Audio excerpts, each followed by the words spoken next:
মনে করেন আপনার হায়াত 60 বছর। কত বছর?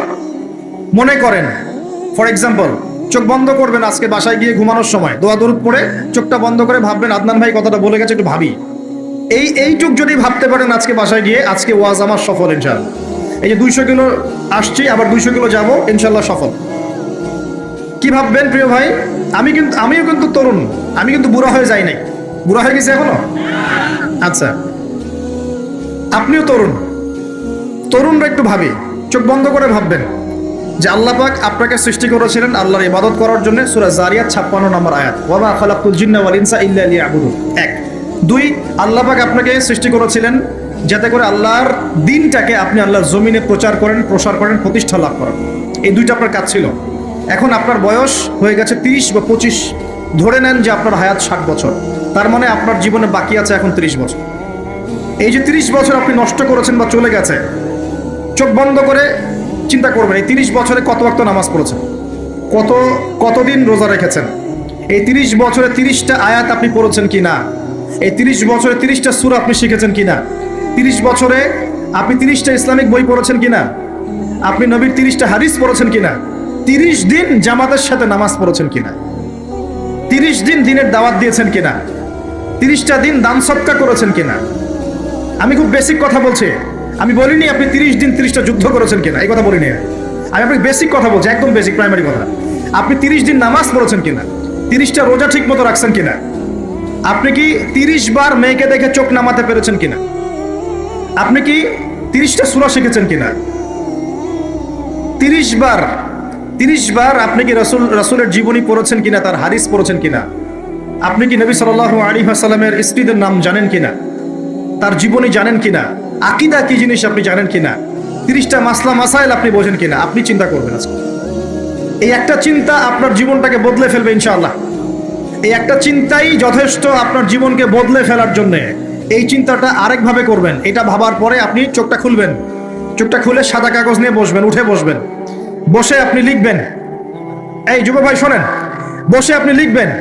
কি লিখবেন? আপনি লিখবেন এই 30 বছরে আপনি কতগুলো গুনাহ করেছেন, মনে পড়ে কি কি। হয়তোবা, আমি দোয়া করি যেন এমনটা না হয়, তবে হয়তোবা আপনি খুঁজে পাবেন এই 30 বছরে আপনি বেনামাজি ছিলেন। হয়তোবা। দাঁড়ান, 2, আপনি হয়তো দেখবেন আপনি অনেক দিন রমজানের রোজা রাখেন নাই। আপনি দেখবেন হয়তো আপনি দান সদকা তো করেন নাই, রিকশালাকে থাপ্পড়ও দিয়েছেন। আপনি হয়তো দেখবেন যে হলে সিট বুকিং এর জন্য হকি স্টিক নিয়ে মারামারি করেছেন। আপনি হয়তো দেখবেন যে 30 বছরে 30টা মেয়ের সাথে সম্পর্ক করা শেষ। আপনি হয়তো দেখবেন যে আপনি অলরেডি পতিতলায় ভিজিট করে চলে আসছেন। আপনি 30 দিন, এই 30 বছরে 30 বার কমপক্ষে এই মাদকের আসরে বসেছিলেন। এবং 30 বছরের বহু সময় আপনি অনলাইনে নষ্ট করেছেন, পর্নোগ্রাফি দেখে নষ্ট করেছেন, গোপনে পাপ করেছেন, হ্যাঁ, আর অনেক কিছুই করেছেন। আপনি হয়তো এটা খুঁজে পাবেন। মিথ্যা বলেছেন, প্রতারণা করেছেন, মাপে কম দিয়েছেন, অন্যের উপর অত্যাচার করেছেন। আপনি আপনার যৌবনকে কাজে লাগিয়ে, এই শক্তিটাকে কাজে লাগিয়ে আপনি ইসলামের বিরুদ্ধাচরণ করেছেন, হয়তো এটাও পাবেন। এই একটা চিন্তা যদি করতে পারেন, এখন আপনার সামনে এখন রাস্তা দুটা। আপনার বাকি বয়স আছে এখন 30 বছর। বলে আসরি, সময়ের কসম, আপনার সময়, আপনার জীবনের সময়টাকে মূল্যায়ন করতে হবে। সময়ের কসম, হয় যদি আমার 30 বছর বাকি থাকে, এখন এই বাকি যে আছে কি না আমিও জানি না, কেউ জানে?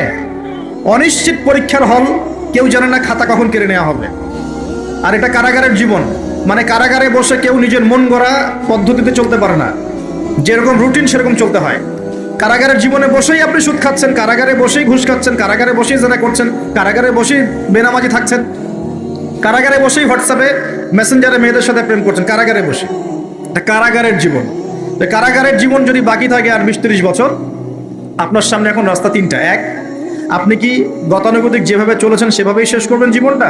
যদি শেষ করে দেন, তাহলে পৃথিবীর ইতিহাস থেকে আপনার নাম একদিন মুছে যাবে।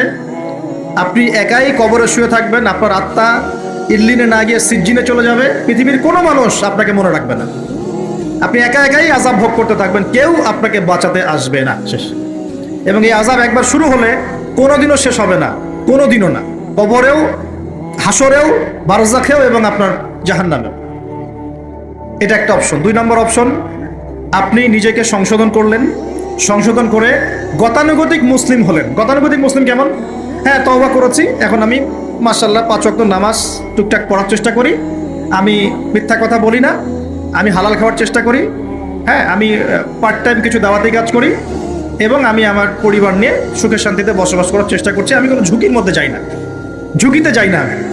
মানে আমি সৎ কাজেও আদেশ করি কিন্তু ঝুঁকিতে যাই না, মানে কোনো কিছু এমন কোনো কিছু করি না যাতে আমার উপর কোনো বিপদ আসবে, এটাতে আমি যাই না। এটা গতানুগতিক মুসলিম চলছে। আর একটা হচ্ছে সমাজ পরিবর্তনকারী মুসলিম। এরা কেমন?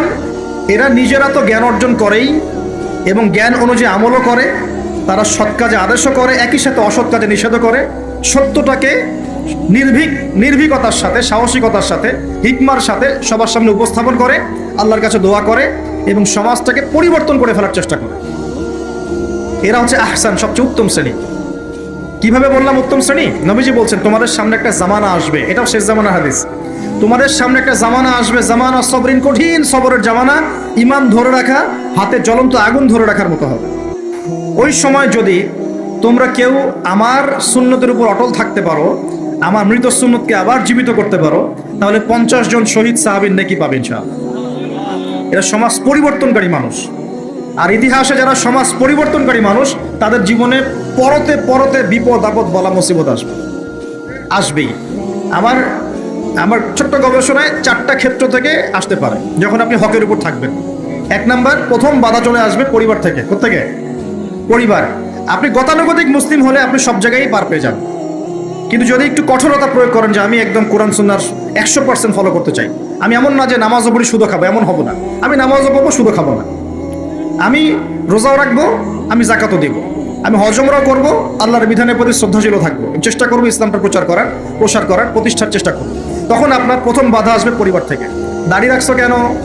দাড়ি রাখলে তোমাকে এরকম লাগে, হ্যাঁ, তুমি টাকরির উপরে কাপড় কেন পরলে তোমাকে অমন লাগে, আগে তো গিটার বাজাইতা, আগে তো গান গাইতা, আগে মেয়ে নিয়ে থাকতা, ভালো ছিল, এখন কেন সারাদিন বই নিয়ে পড়ে থাকো, ইসলামিক বই নিয়ে পড়ে থাকো, নামাজ নিয়ে পড়ে থাকো? হ্যাঁ, কি পরিবর্তন হলো! বাবা মার টেনশন, এখন পিতামাতার টেনশন। কেউ এরকম অ্যাডভার্টাইজ বানিয়ে টিভিতে দেখাচ্ছে, এগুলা দেখেন নাই? আগে ছেলে ভালো ছিল, হঠাৎ করে কি পরিবর্তন হয়ে গেল! হ্যাঁ, সুবহানাল্লাহ।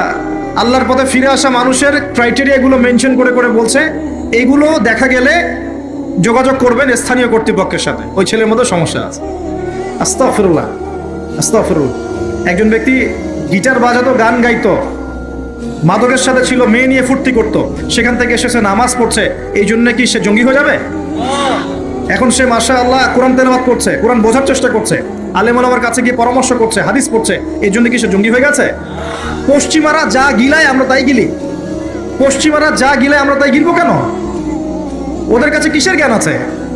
পশ্চিমাদের কাছে কোরআনের জ্ঞান আছে, হাদিসের জ্ঞান আছে। ও সিলেক্ট করে দিবে যে কোনটা জিহাদ আর কোনটা জঙ্গিবাদ? আশ্চর্য একটা ব্যাপার। কোরআন এবং সুন্নাহর চর্চা যদি মুসলিমরা করে, তাহলে কি তারা সন্ত্রাসী হয়ে যাবে? ওরা তো চাইবেই যেন আমরা এই কাজগুলো না করি, ওরা তো চাইবেই যাতে আমরা কোরআন সুন্নাহর চর্চা না করি। ওরা যা বলে সেই ভাষায় আমরা কথা বলা শুরু করেছি।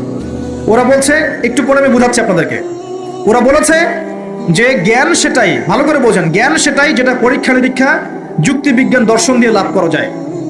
আর আমরা বলছি আল্লাহর ওহী হচ্ছে চূড়ান্ত জ্ঞান। আল্লাহর ওহী কি? চূড়ান্ত জ্ঞান। এই যে জ্ঞানতাত্ত্বিক পার্থক্য, ওরা যা দেখে না তাতে বিশ্বাস করে না, এই কারণে তারা জিনে বিশ্বাস করে না, আত্মায় বিশ্বাস করে না, আল্লাহ বিশ্বাস করে না, ফেরেশতায় বিশ্বাস করে না, পরে আগের আসমানি কিতাবে বিশ্বাস করে না, নবী রাসূলে বিশ্বাস করে না, কবরের আযাব, জান্নাত জাহান্নাম, মিজান, ফজিলত কোনো কিছু বিশ্বাস করে না। কেন করে না? ওদের এপিস্টেমোলজি হচ্ছে, জ্ঞানতাত্ত্বিক দর্শন হচ্ছে যা দেখি না বিশ্বাস করি না।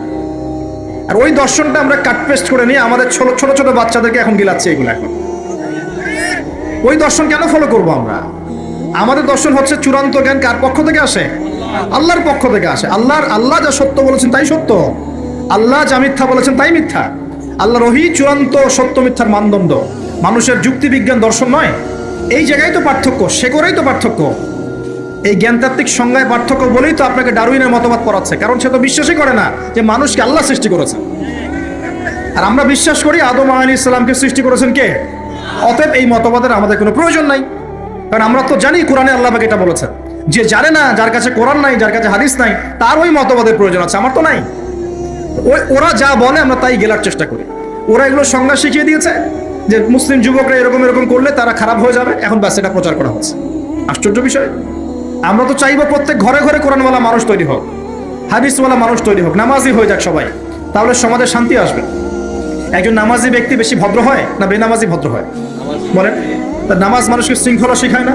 কোরআন মানুষকে মানবতা শেখায় না? কোরআন সুন্নাহর কোনো জায়গায় কি বলা আছে নিরপরাধ কোনো মানুষকে হত্যা করতে হবে?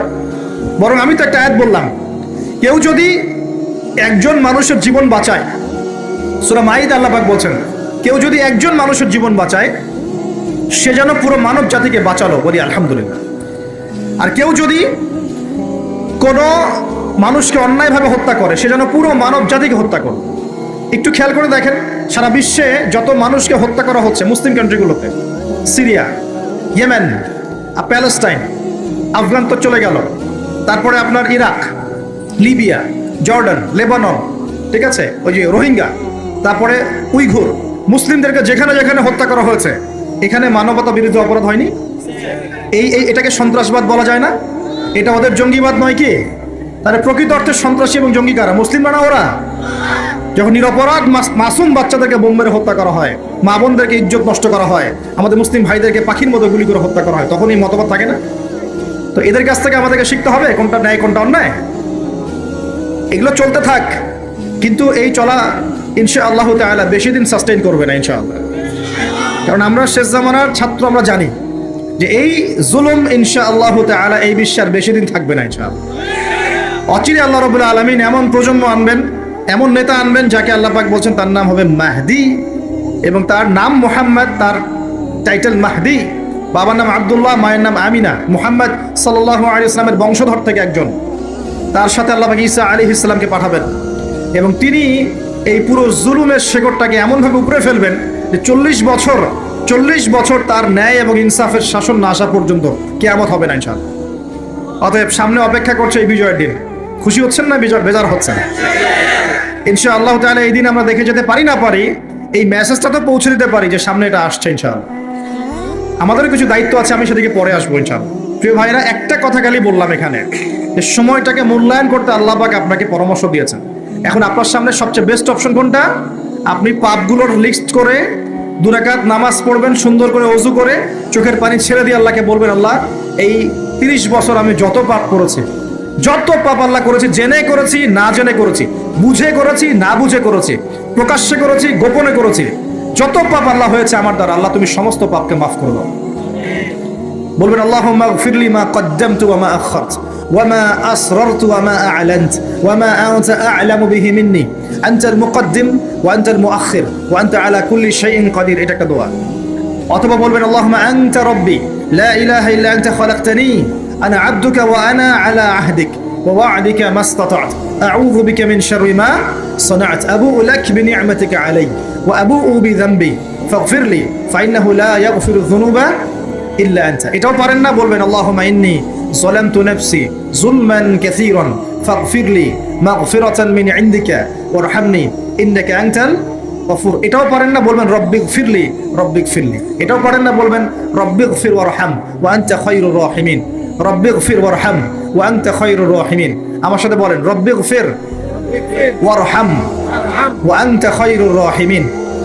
এতটুকু অন্তত বলবেন, বলে চোখের পানি ছেড়ে দিয়ে আপনি তওবা করবেন ইনশাআল্লাহ তাআলা। আল্লাহ পাক কি বলছেন শোনেন। আল্লাহ পাক বলছেন সূরা ফুরকানের শেষের দিকে, আল্লাহ পাক বলছেন ইল্লা মান তাবা, যে ব্যক্তি তওবা করে ফিরে আসবে, ওয়া আমানা, এবং ঈমান নিয়ে আসবে, ওয়া আমিলা আমালান সালিহান, এবং সতামল সম্পাদন করা শুরু করবে, মানে এরপর আর খারাপ কাজ করবে না, বাকি জীবন ভালো কাজ করবে। আল্লাহ পাক বলছেন উলাইকা আল্লাযীনা উলাইকা إلا من تاب وآمن وعمل عملا صالحا فأولئك يبدل الله سيئاتهم حسنات। এরাই সেই ব্যক্তি, এরাই সেই সব মানুষ যাদের সমস্ত গুনাহকে আল্লাহ পাক নেকি দিয়ে পরিবর্তন করে দেবেন ইনশাআল্লাহ। শুধু গুনাহ মাফ করে দিবেন না, আল্লাহ পাক বলেছেন শুধু গুনাহ মাফ করব না, যদি গুনাহ হয়ে থাকে 1 কোটি, আল্লাহ পাক 1 কোটি নেকি দিয়ে পরিবর্তন করে দিবেন ইনশাআল্লাহ। কিসের অপেক্ষা তাহলে এখন? আজকে এখন অপেক্ষা হবে? আজকে রাত্রে ইনশাআল্লাহ তওবা করে, এখনই তওবা করে ফেলবো ইনশাআল্লাহ। ওয়াজ শুনে বাসায় গিয়ে জায়নামাজে বিছিয়ে 2 রাকাত নামাজ পড়ে খাস তওবা করে, এভারেজ মুসলিম হওয়ার তওবা করব না। কিরকম মুসলিম হওয়ার তওবা করব? যে মুসলিমরা সমাজ পরিবর্তন করে দিয়েছে ওই মুসলিম হওয়ার চেষ্টা করবো ইনশাআল্লাহ। এটা করতে গেলে কি লাগবে? ফার্স্ট অফ অল আপনাকে জ্ঞান অর্জন করতে হবে। কি করতে হবে? প্রচুর পড়াশোনা করতে হবে। জ্ঞানের বিপ্লব চাই, জ্ঞানের পুরো বিপ্লব চাই। তারপরে বেশি বেশি নেক আমল করতে হবে নবীর সুন্নাহ অনুযায়ী। এরপর হালাল খাইতে হবে, তারপরে আদর্শ পরিবার গড়তে হবে, নিজের পরিবারে পর্দা সালাত কায়েম করতে হবে, তারপরে সমাজে সৎ কাজে আদেশ করবেন, অসৎ কাজে নিষেধ করবেন, এই যে মানব কল্যাণমূলক কাজ করবেন, সবার সাথে ঐক্যবদ্ধ থাকবেন, বিভক্ত হবেন না, সবার কল্যাণ চাবেন, কারো অকল্যাণ চাবেন না, কারোর সাথে হিংসা বিদ্বেষ গীবত তোহমতের মধ্যে যাবেন না, সমালোচনার সংস্কৃতির মধ্যে যাবেন না, আল্লাহওয়ালা আত্মশুদ্ধিওয়ালা মানুষের কাছে থাকবেন, পলিটিশিয়ানদের সাথে ভালো সম্পর্ক রাখবেন, তাদেরকে নিয়ে দিনের কাজ করবেন, তাদেরকে বাদ দিয়ে দিনের কাজ করবেন না, তাদেরকে নিয়ে দিনের কাজ করবেন, এবং তাদের মধ্যে যারা সৎ যারা তাদেরকে ভোট দিবেন। সমস্যা কি? ডেমোক্রেসি 100% ইসলামিক পদ্ধতি কিনা সেটা পরের প্রশ্ন। এখান থেকে আপনি এখন বের হতে পারছেন না, তার মানে এখান থেকে স্কিপ করা আপনার পক্ষে পসিবল হচ্ছে না।